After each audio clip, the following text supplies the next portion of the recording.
So the first movement in art we're going to look at on this course is abstract expressionism, which is a movement in really basically post-war American art. The first, generally recognized significant movement in 20th century art of the post-war period, although it has roots going back to the earlier times, earlier decades. The first ism, first movement of modern art that is really significant, that took place in America rather than in Europe. Futurism, Cubism, Fauvism, German Expressionism, as the name suggests, they all took place in Europe. Abstract Expressionism took place in the United States. Although there actually were comparable phenomenon in the Europe and elsewhere, actually. Like all these style labels, it may help a little bit, but it can also confuse as well. We shouldn't assume that a name is actually a kind of analytical explanation of what the artists were doing. So, for instance, not all of them were abstract. Not all of the abstract expressionists were abstract. Not all of them were expressionistic, except in the very broadest sense of that term. There's no real link to German Expressionism of the early part of the 20th century. It's not really a name they gave themselves, and they weren't a unified group. They didn't have a manifesto, say the way the Futurists had a manifesto saying what they believed in, what they stood for. So there's no common style. Art is messy. It's not designed for the for the art history student to kind of be able to put in a nice, neat box. History in general is not designed for students to be put in nice, neat boxes. Sometimes people don't even say abstract expressionism. They might just call it the New York School, which is a more neutral term, because in fact New York was the city where most of this art, not all of it, but most of it was made. So we'll take a leisurely approach at the start of the course. Probably what you'll find on this course is that we'll gather momentum as we go along, and more different artists will be mentioned. But I think at least at the beginning I'll move a little bit slowly, and you have plenty of time to get to know the flavor of individual artists. Sometimes I may just talk about a movement and introduce many different artists, but I won't start that way. So we'll look at today at Gorky and start looking at Pollock. Probably will take more than just one session to deal with him. We'll look at de Kooning, Newman, Rothko, Still, a little bit then at slightly later maturing or generally considered less central figures of the movement, such as Franz Klein, Motherwell, Guston, and so on. And then we'll carry on after that to look at the developments within abstract painting, following on from that, beyond abstract expressionism. Within that grouping of artists, you could say maybe if you want to try and categorize them, you could say there's two main trends. One would be a more gestural approach to image making. That includes artists like Pollock and de Kooning. And the other tendency has been broadly called color field painting. That would be artists like Newman, Rothko, and Still. These terms will make more sense as we actually look at them. What perhaps, if we try to find something they all do share, they tend to produce images that you take in at one go, very unitary, unified images, a sort of all-over quality, achieved in different ways. And another property is a lot of their art tends to be at quite a large scale. And at a less formalistic level, you could say what they have in Communism concerned with the transcendental, with deep matters of the unconscious and human experience. All this, as I say, will become clear as we talk about it.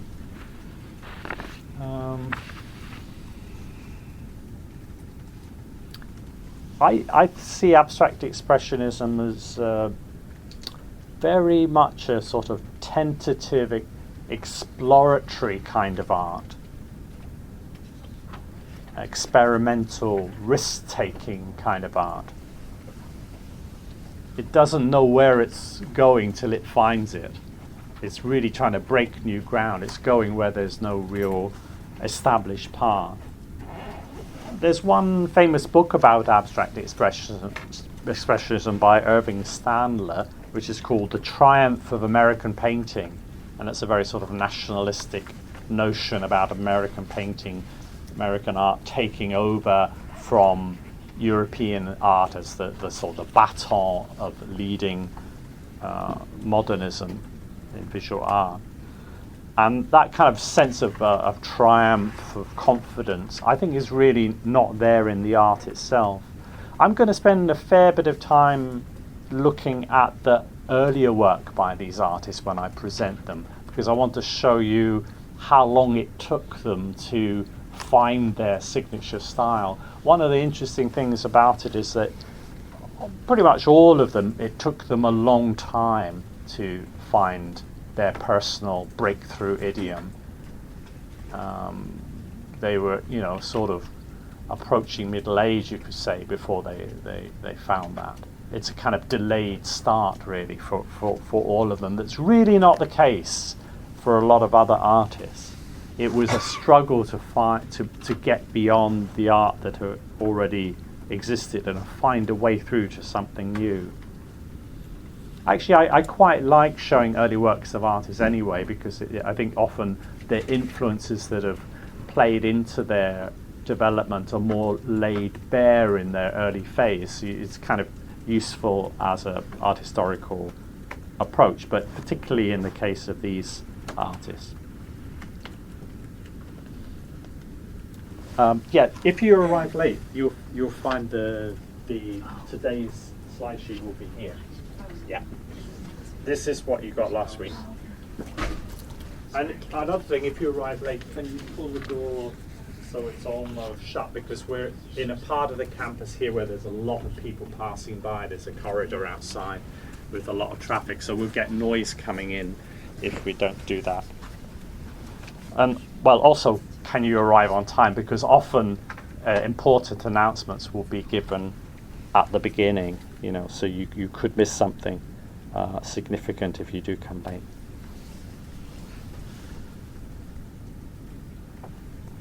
Abstract art. Well, let me say something about that. Not all of them, as I said, are abstract artists, but a great many of them were. Often people think of abstract art as somehow not about subject matter, almost by definition. That's what abstract art is. But I think that's a bit too limited a way of looking at it. There may not be objects in an abstract painting, but it still could be about something. It could be about emotional expression, for instance. It may not be about everyday things, but it could be about some spiritual experience or something more abstract that more hard to define, something you can't paint, unlike an apple or a jug or something that a more realistic painter would find it easier to deal with.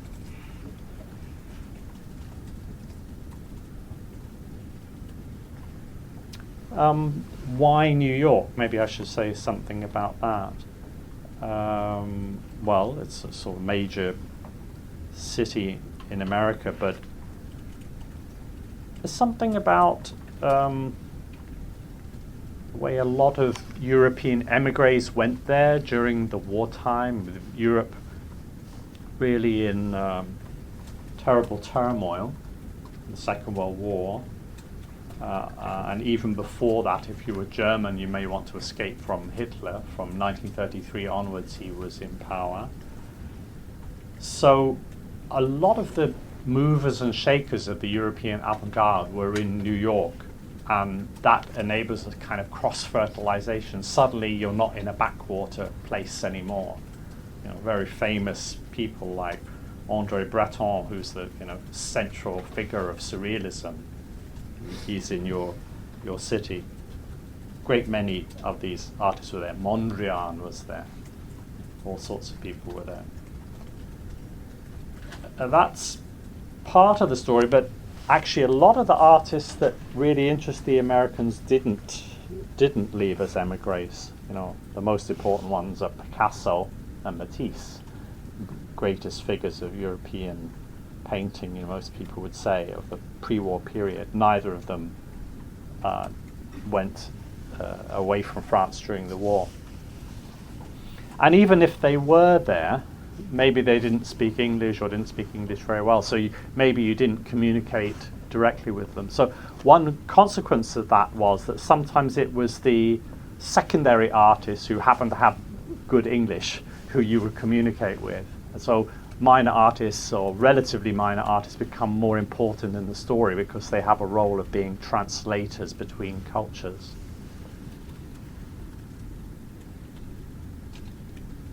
And it's not just that you could talk to these artists and cultural figures and learn from them. It's also that you learn that they're not giants, they're just ordinary people like you. And that also, that's as much as anything else, that gives you confidence that, hey, we can do this stuff here. We've seen these people and they're not sort of any different from us. And so why can't we do it? It's that kind of sense of confidence coming in that way. There had been modernism in America. For example, just to give you one key landmark of modernism in American art was 1913, the Armory show in New York, where various works of European modernism were shown. That was an important landmark in American modernism. But actually a lot of the art made in America before abstract expressionism was more drawing on American subject matter. It's more of a kind of isolationist art. American scene painting. I'll show you a couple of examples by Grant Wood and Thomas Hart Benton. Instead of looking to European or international influences, they're looking to American subject matter and slightly more traditional, more realistic modes of painting, actually even consciously anti-modernist in a way. There's often been that tendency in American culture, two trends. One is a sort of internationalist trend, and the other is a sort of isolationist trend. Even today, you can see those kind of forces at work on the American political landscape. So abstract expressionism definitely comes in the internationalist side. It's a looking out to European modernism, but also to other sources like Asian art, actually, for sources of influence and interest. The most important movement in European art before the Second World War was really surrealism, and surrealism plays an important part in abstract expressionism. It has quite an influence on American art. But now surrealism has two sides to it. On the one side is this sort of more realist approach. I'm showing you just one example of a Greek painting on the Threshold of Liberty. I could have chosen a Dali painting, for instance, or some of the works of Max Ernst, who, by the way, was one of the surrealists who did move to America in the wartime period. The other side of surrealism is more automatic, spontaneous, more engaged with the language of modernism. This is Miro and his painting Birth of the World. I'm giving you two works both from the 1920s, which is the decade that surrealism came into being, but it was still going strong through the 30s and 40s. So this is more spontaneous, more modernist in style. So two kind of wings within Surrealism, and it's this latter wing which is much more influential on abstract expressionism and art in America. But Surrealism and art concerned with the unconscious. Different strategies used to raise up a concern with it, you know. In Magritte, it's all very meticulous realism, but it's a sort of undermining of realism from within. He's like a sort of secret agent undermining realism by showing how realism is a tool that can represent things which you could never see in reality.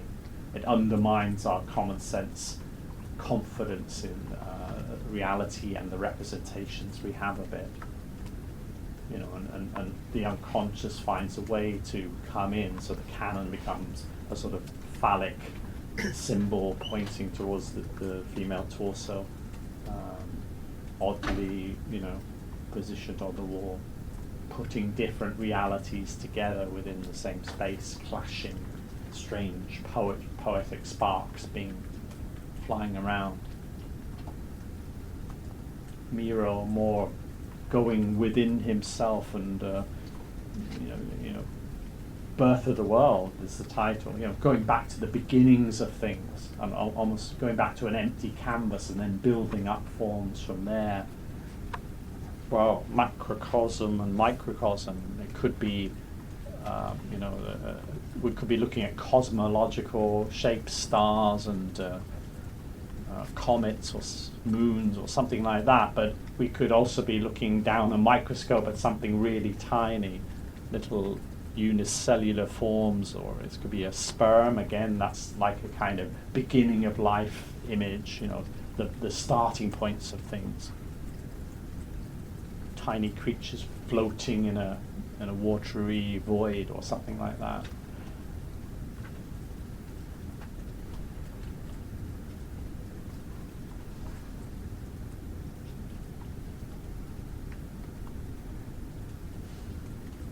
Matter. Well, here's an example of an artist who became associated with Surrealism in a later phase, and picking up on this more modernist wing of Surrealism, pushing it towards a modernist abstract, semi-abstract language. One of the last sort of important artists to get involved with the European Surrealists. He's actually from South America, but he becomes important.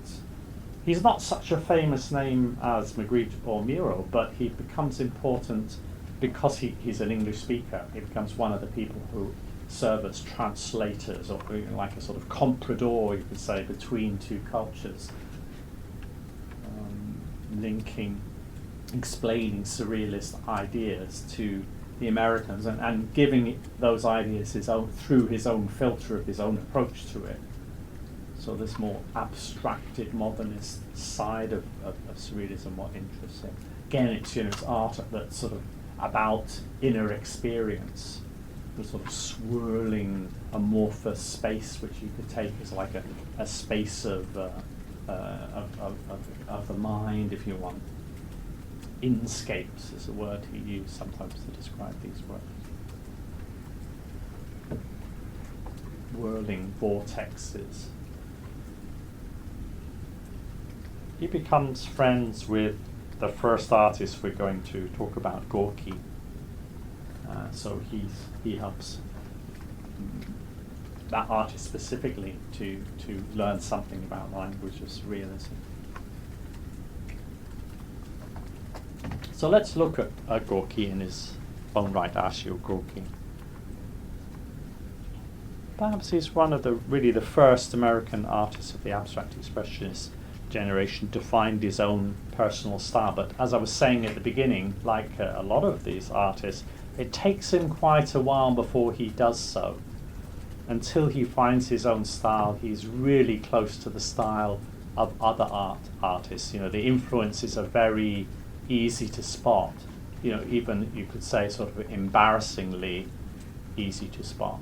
You know, it's the problem of artists working in a backwater in a way, where the perceived center of artistic culture is somewhere very different. Now, maybe we don't think of America that way now. We think of America as perhaps the ultimate sort of cultural center that other people aspire to compete with. But at this point in time, that wasn't really the case. It was a very powerful country economically and politically, militarily, but not culturally. It was very much looking to Europe, for example. It's a successful case of a country that did make itself the new center, but it belongs in the same category as, say, most Asian countries trying to be part of international modernist visual culture at a certain point. So here is Gorky's portrait of the artist and his mother, actually done over quite a long period of time. That implies a certain hesitancy as well. Done from a photograph, working from a photograph. There's something that's sort of looking back at the past, maybe. In terms of style, it reminds me of works by Picasso, early works by Picasso. I think he very much has Picasso in his mind when he's producing this work. This is a Picasso self-portrait from 1906, one of the rare self-portraits that Picasso does. He doesn't produce many in his whole very prolific career. So he's exploring different artist style and coming very close to it, I think. He's showing himself with his mother. His father's not there. Actually, his father had left the family quite early on, so there's a sort of absence of a father figure, if you like. And if you want to get psychoanalytical about it, which is always a dangerous thing to do, but if you wanted to try, you could say, well, all these people like Picasso that he's so interested in are sort of substitute father figures in a way in his artistic career. He's looking for these sort of replacement fathers. So he will say things like this. He'll say, I was with Cézanne for a long time, and now I am with Picasso. Or he had a sort of nickname in New York. He was called the Picasso of Washington Square. That his closeness to Picasso was so noted. People were kind of talking about him in that way. And of course, on the one hand, maybe it sounds great to be called the Picasso. You are the Picasso of Washington Square, but Washington Square is not a very big place to be the Picasso of. And in a way, maybe it's not to say you are like Picasso. It's to say you're a wannabe of Picasso, like a sort of tribute band or something like that. Nowadays. Often in these early paintings, there's a kind of unfinished quality of the hands that we see here, almost like the hands are in boxing gloves or something.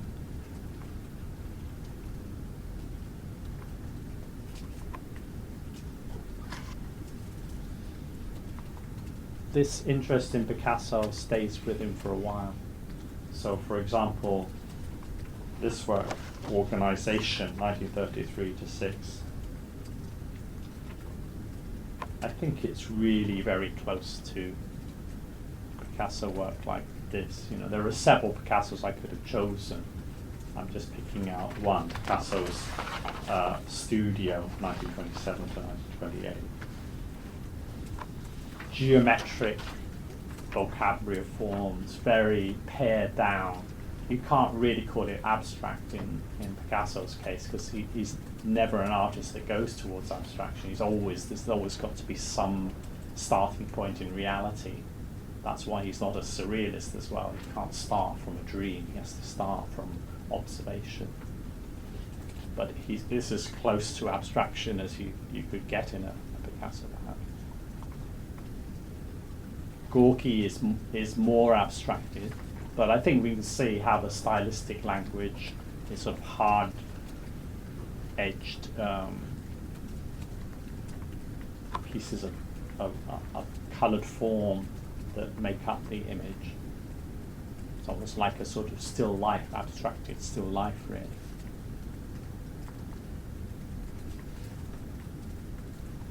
Picasso isn't really much of a colorist. You know, he has many strengths as an artist, but color is probably not, you know, one of his greatest strong points. And I think you would say the same with Gorky here. You know, color helps to tell us which form is which. It doesn't sing to you. It's not very expressive or very sensuous.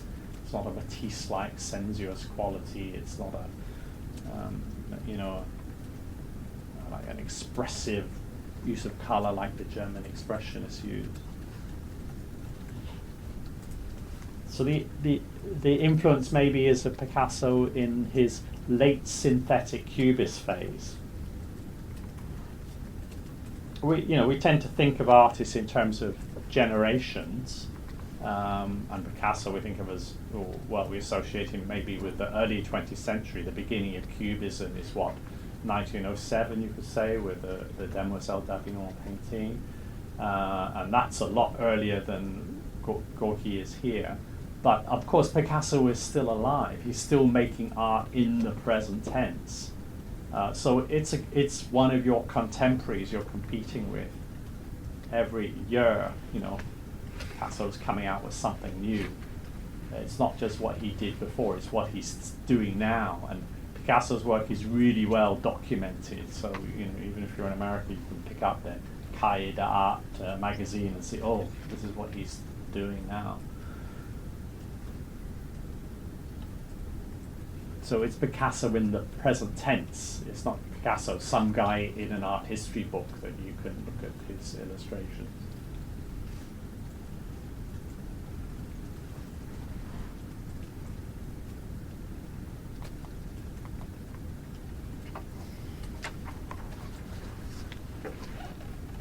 Garden in Sochi, so 1940 to 41.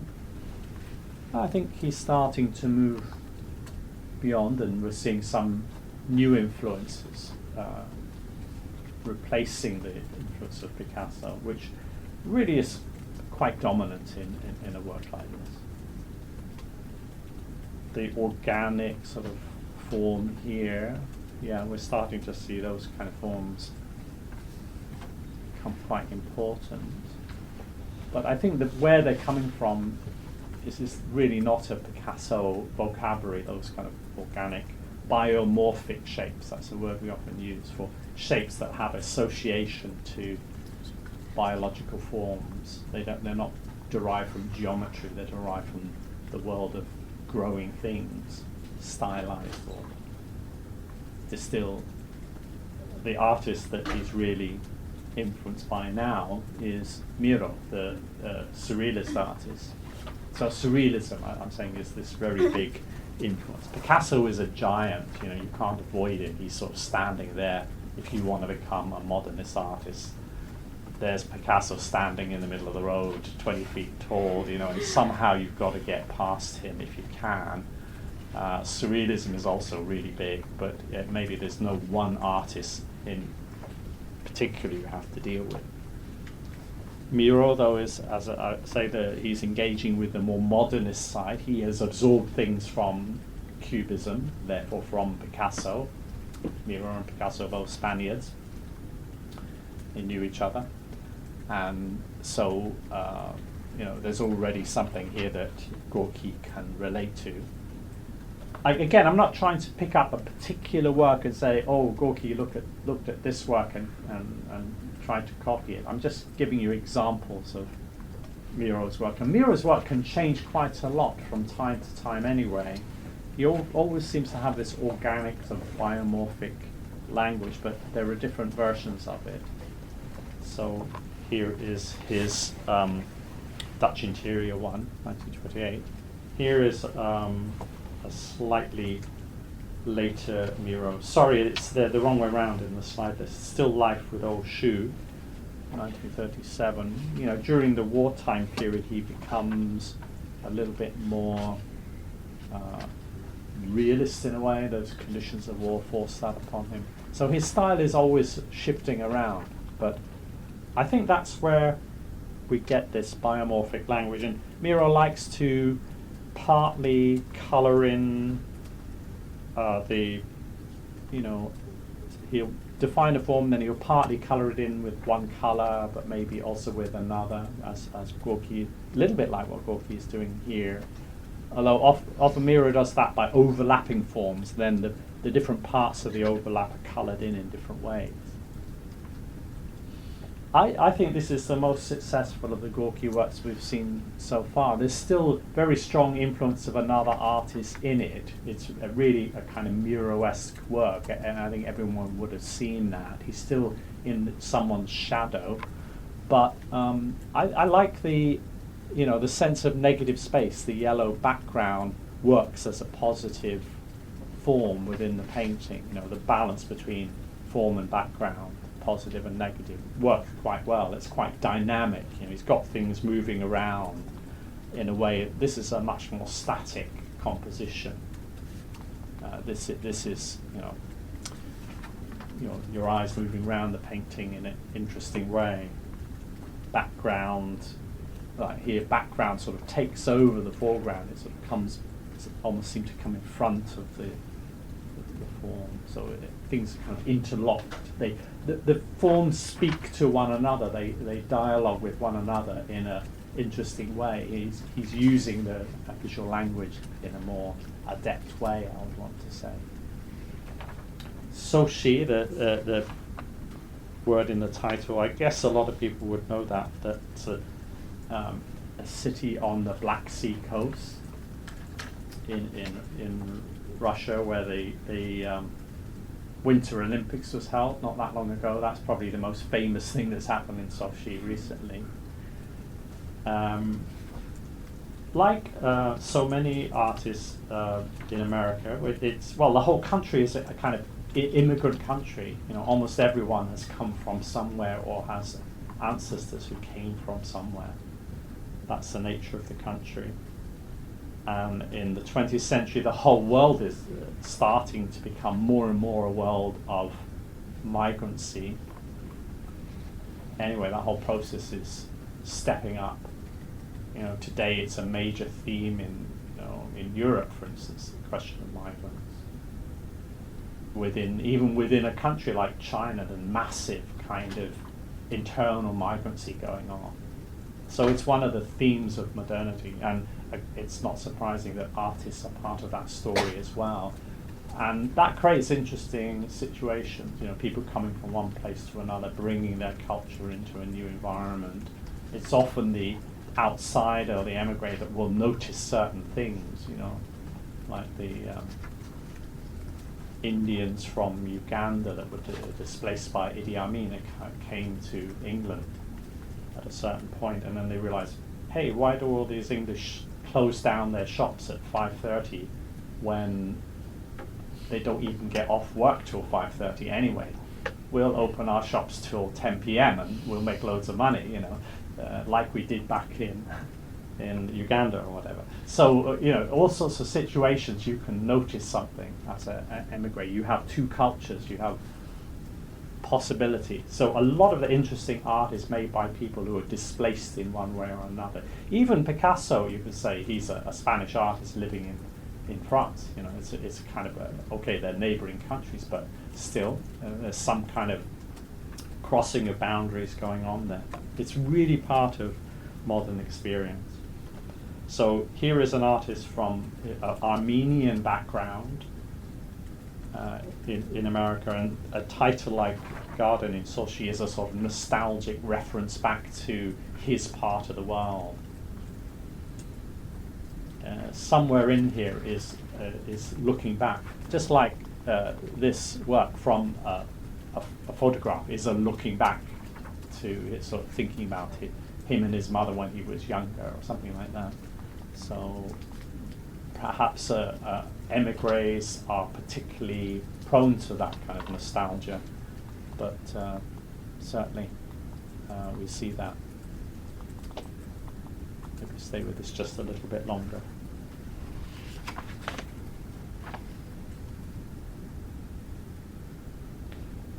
Yeah, so less purely formalistic, maybe one of the things that's probably the most interesting here is the use of colour. I didn't think the colour was particularly interesting in the earlier work by Gorky, but colour is starting to become important now. He's starting to show some interest in it, and more importantly, some skill as a colourist.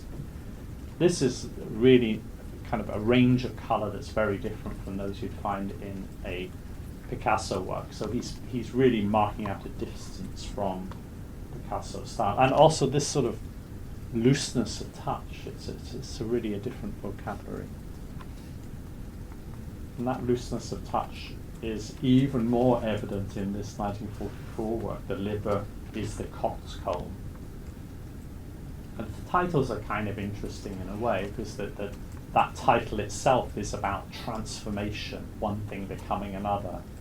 The liver is the coxcomb. Okay, we can relate it to surrealism and all the kind of the way dreams transform things. In surrealist art, things change to other things and so forth. So it's partly his continued engagement with surrealism that's going on here, but there's this sort of theme of fluidity and transformation, which I think actually, the whole painting has a kind of fluid, in flux feel about it, one thing becoming another. It's hard to make out exactly what things are. They're in transit. Now, a big influence here, apart from Miro, is Matta. I showed you one of his works and talked about him as a sort of less important member of the Surrealist group, but someone who came to a special prominence for pushing forward the Surrealist language in its later period, and especially because he was in America. There are actually two people like that. Matta is one. Another is a guy called Gordon Onslow Ford, who was an English artist, and he also helped interpret surrealism to the Americans, because he was the rest of his life he lived in America. He did things like pouring paint. Jackson Pollock uses pouring of paint. Gordon Onslow Ford may be one of the people who inspired him with that. Possibly there's another influence here, which is Kandinsky. I don't know about this, but I just throw it out as a possibility. Kandinsky, one of the pioneers of abstraction in Europe, one of the first artists to paint in an abstract way, one of the people who invented abstraction. Abstraction didn't just have one parent, it had a whole range of different parents, each developing their own version of abstraction, but Kandinsky was definitely one of those, one of the most prominent amongst them. And his version of abstraction is an expressionistic one, and it's very much involved with colour as the main expressive means, and you also get the sort of dissolution of forms that I think you do get also in the Gorky. Now, Kandinsky's work was very easy to see if you were an artist based in New York. There was a museum called the Museum of Non-Objective Art. Non-objective is another word for abstract, and that collection actually later became the Guggenheim Museum. The same works are now in the Guggenheim Museum, but it existed under a different title then. So certainly you could, if you wanted to look at Kandinsky, you could have done. But an interesting thing is that a lot of the influences on abstract expressionism, although it's an abstract art, are not from earlier abstract art. Maybe I'm saying here there's a little bit of interest in Kandinsky, but for the most part, those abstract artists, the sources of their abstract style were non-abstract artists, such as the Surrealists. And Picasso, someone who said there is no abstract art. So it's abstract art, but there's relatively little continuity with the abstract art that went on in Europe in the 10s and 20s especially, the first 2 decades where you see a lot of abstract art. It's abstract art from really a new beginning, almost a completely new beginning. That's one interesting thing about it, from completely different and surprisingly non-abstract sources. So matter, interpreting surrealism to him is quite important, translating, you could say, surrealism to America and reinvigorating it in a new way for a younger generation of artists. What he's getting here, Gorky, is that sort of the more fluid, almost automatic ways of working. And automatism is a key term for surrealism, the idea that they borrowed really from Freud's couch technique of trying to get your patient to think more freely in a way that can avoid the censorship of your conscious mind. Just say the first thing that comes into your head. And not so then you're or tell me what you dreamed about, not what you're thinking about. This is all core to psychoanalysis, which is the main intellectual influence on surrealism. So that artist translated that into working very fast, working so fast that you can bypass the censorship of the conscious mind, automatism.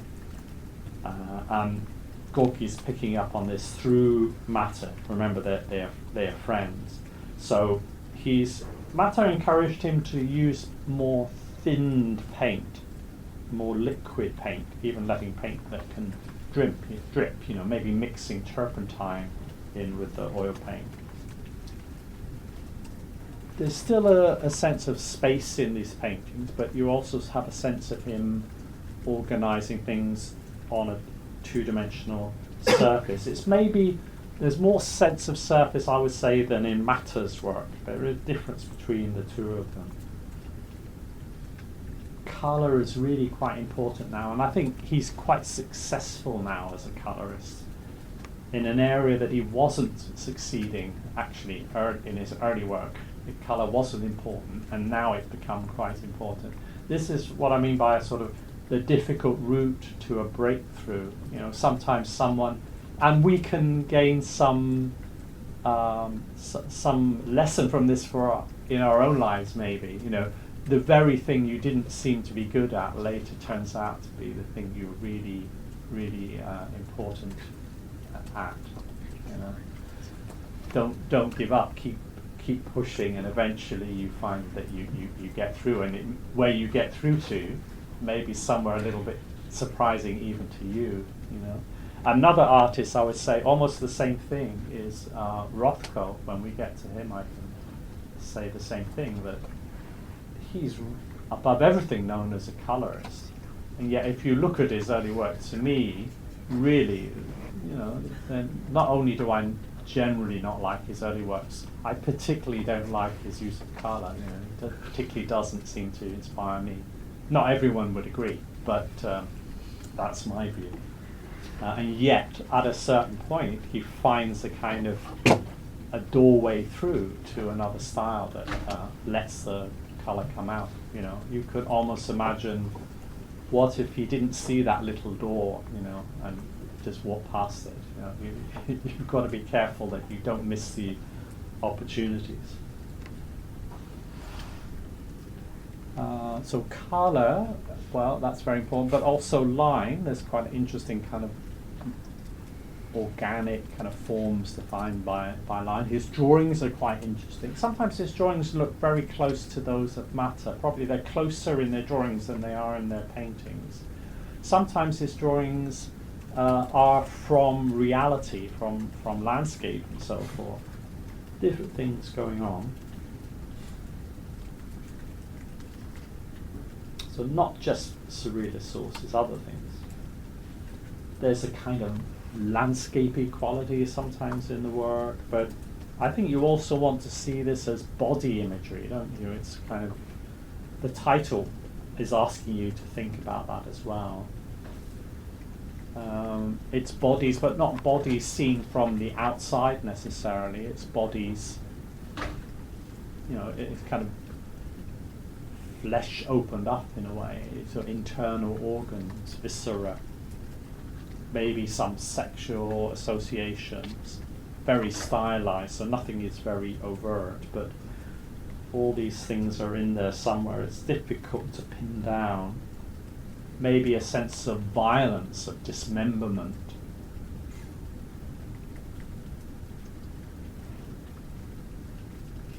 Vegetable and animal kind of blurring together. You'll find that in certain surrealist work, like some of the later work of Max Ernst, for instance. More forms, more complexity than his earlier work. Less separation of elements. Do you want to go back to compare?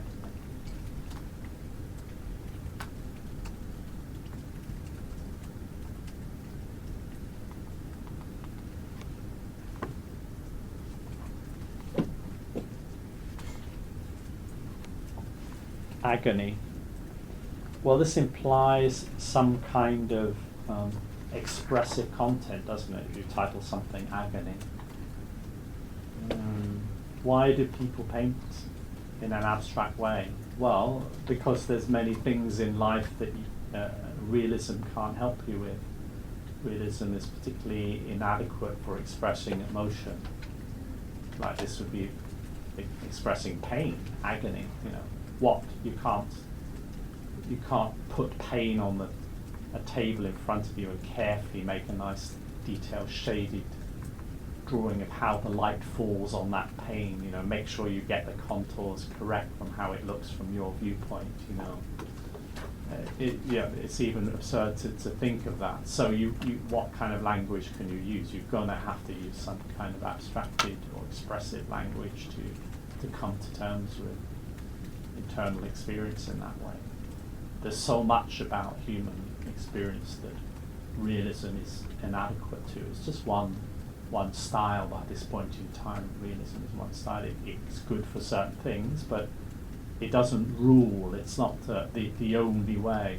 For centuries, maybe from the Renaissance through, kind of illusionistic modes of art were dominant in one form or another. Styles may change, but basically mimetic or illusionistic art was dominant, but for the whole 20th century already that's not the case.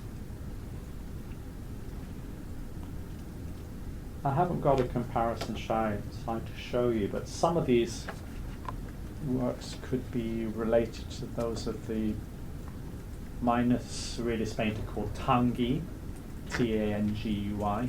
He paints these sort of illusionistic scenes of strange kind of abstract sculptures.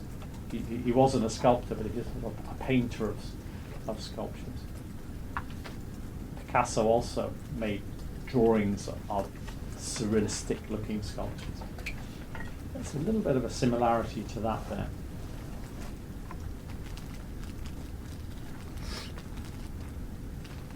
Colour very important here. Well, in 1948, Gorky committed suicide.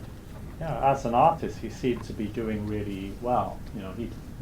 He's no longer under the shadow of another artist. He's his own person, and yet, it's not the triumph of American painting. It's not the great grand story of success from his point of view. He's still unsure of himself, and life doesn't seem that good. There is no great public recognition of their art. That comes a little bit later. So suicide in 1948, and it's a shame that we can't see where his art would have gone after that. Suicide is always a shame. He'd had a cancer operation. He also had a fire in his studio that destroyed some of his works. He had a neck broken in an automobile accident. And apparently he was suffering from sexual impotence as well. So he had kind of a bunch of different things sort of crashing down on him at the same time. And that seems to have broken him. So many of these artists have lives beset by tragedy of one form or another. Let's take our break there. We'll take just a 5-minute break or so, and then come back to start looking at Jackson Pollock. A task we'll start today, but not finish today.